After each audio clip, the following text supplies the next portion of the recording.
Okay, ladies, this is the first time I'm actually recording a video using ScreenFlow on a Mac. So bear with me, but I think I got it right. This is the first thing that you're going to want to do is actually go into My Matrix.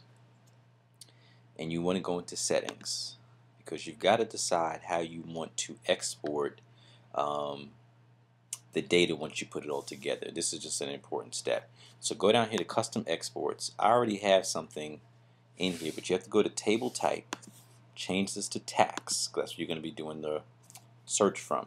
And you see it says Q's Export. I already created a custom export, but I could go right here, Add Export.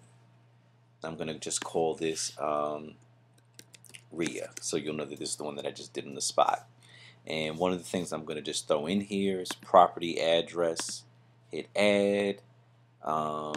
But that's really not what you want. You really want the owner's address. So you got to go down here to tax owner first name, add tax owner last name, add, and so forth. I'm going to show you exactly what fields to use, but I'm just giving you an example of what to do first.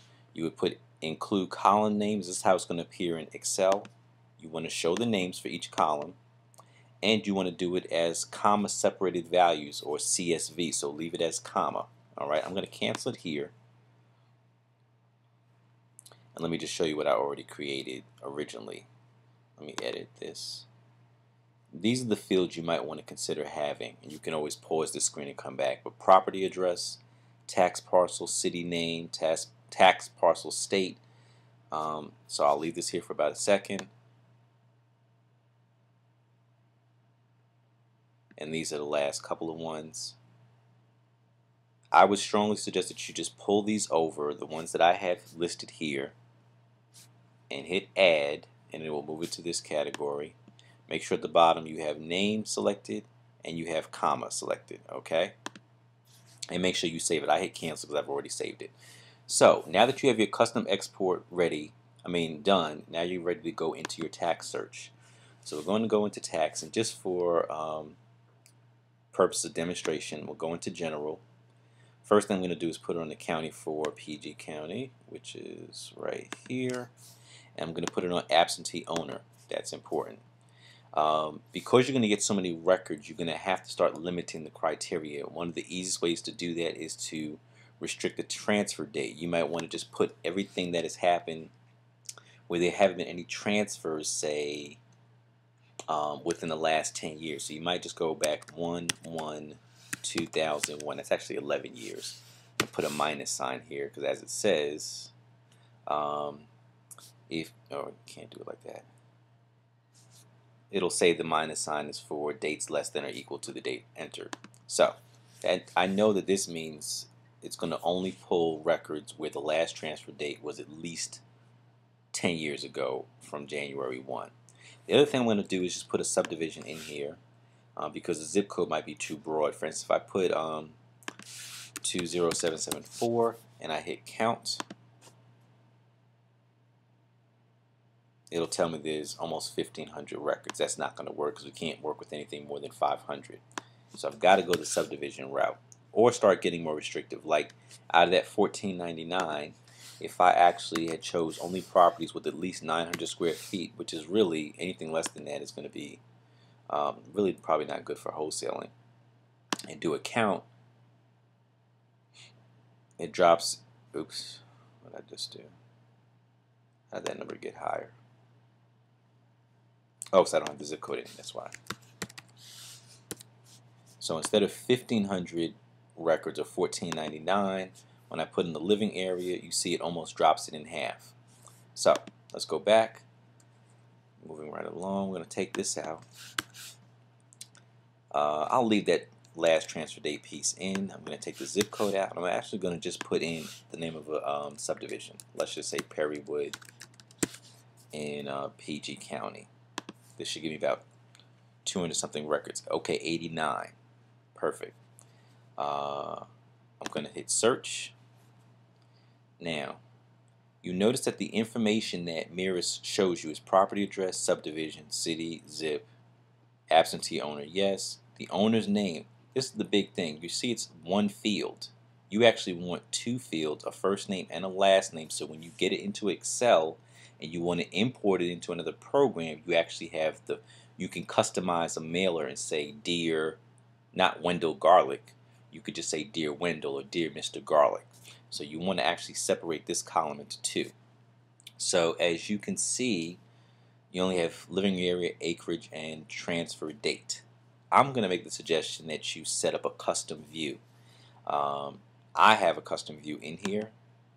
It's called, well, I created it, so why it says my in front of it, and it says Q tax. Now when I do that, this is my own custom view that I created, and not only do I see the property address, say Ruddy Duck Court in Upper Marlboro, but now I see Wendell B is the owner's first name, Garlic is his last name, his address is 13005 Ruddy Duck Court in Upper Marlboro. So it actually happens to be the same. So what I'll do is use a different, let me see one, let me go to the next one, where the property address and the owner's address are different. Quickly, let me find one. Okay, perfect. These two right here. Property address 1650 Largo Road. We don't have the owner's name in there. That's not going to be helpful. Let me do one more page. I'll just put them in list of the owner's first name. Okay, here we go. Bear with me a minute. I'm just trying to find you a good example. And here, oops, here is one. 15014 Green Wing Terrace, but the owner's actual address is Broken Lance Court, and here Gadwell Court is the property address, but the owner lives in Gadwell. So here's what I'm going to do. Select these two records, and then I'm going to scroll over to right here. I didn't have this export button, or I didn't see this when I was trying to do it in front of you. That's what was throwing me off. Sometimes you just have to hit this button right here to expand all your options. So now that I have export, I don't even actually need that one. Actually, that's how I would export it to Excel. So let me hit export. Export file format. I'm going to put owner mailing labels. And when I click export here, sorry, let me go back.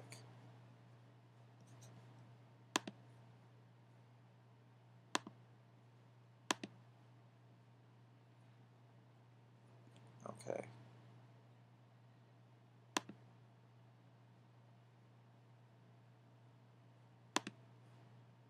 Hang on.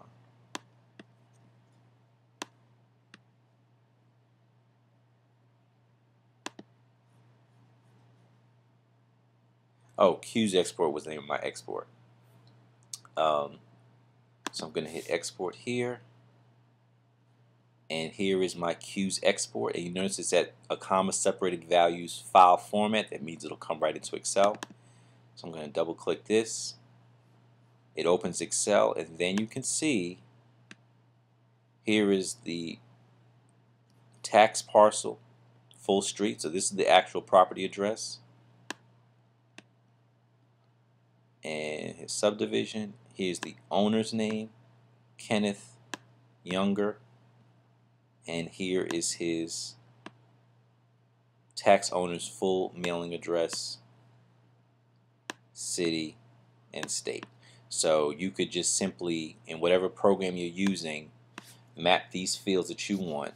You have the owner's first name, the owner's last name, and the actual mailing address. You're not trying to send your mailer to the property address, you want to send it to the mailer address. So that's how we export it. It's pretty simple. And that's all you have to do. Once you set up that custom export, it'll show up right here, and then it'll automatically go to Excel. So I hope that explains it. If anything, give me a buzz back, and I'll explain it further. But again, just try to set up your fields in there first and edit custom export. Let me show you what I have in here again. Again, these are all the fields that I told you to have. You see, I called it Q's export, but this is what I have it feeding into Excel when I go to export. Property address, tax parcel, city name, city state, etc. And if we go into Excel, where is it? That's what I have right here. All the same stuff. Okay. Hopefully that's helpful.